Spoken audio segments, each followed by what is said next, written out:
fell off the bridge.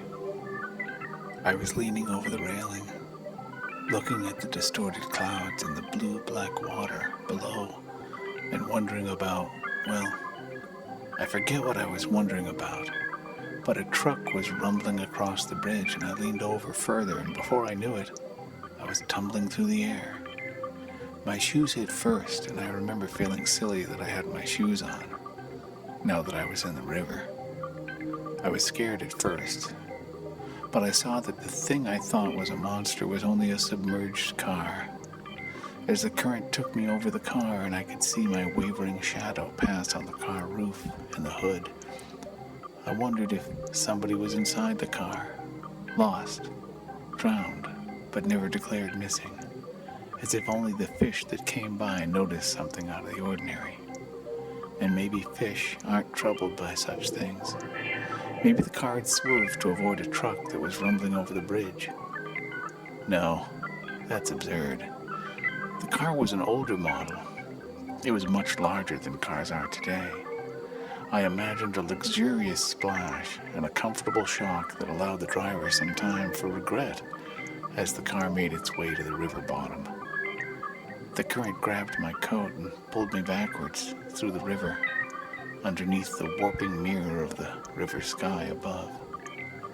I looked up and I could see things. I noticed the sun shining brightly like a wobbly lamp, or like a small round blanket of light tumbling on its way past the trees leaning out over the river. I was twirled around and ended up looking down as I passed sunny banks of sand, where water plants waved and old shoes stepped nowhere, half sunk in the silt and filled with mud.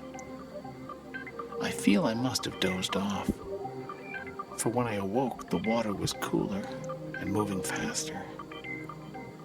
It was about this time I realized, to my chagrin, that I hadn't been struggling or trying to swim the whole time I was in the river so far. I considered this and figured that since I'd met with no obstacles thus far, I might as well keep floating quietly along. I was scared of meeting alligators, or a giant catfish that might rush up and grab one of my fluttering sleeves, inadvertently biting my hand. Now, I've eaten catfish myself, so I would feel oddly responsible if that happened. But there was nothing.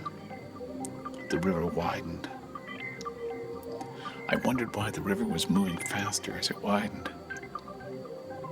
I thought it should be settling down, but this was not the case.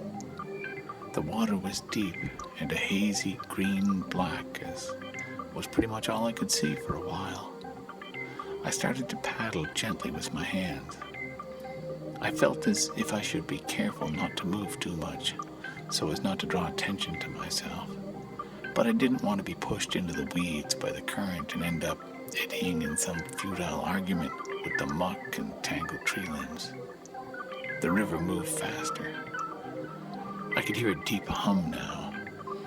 It resolved into a loud roaring sound, a rushing that I realized must be either a waterfall or a dam.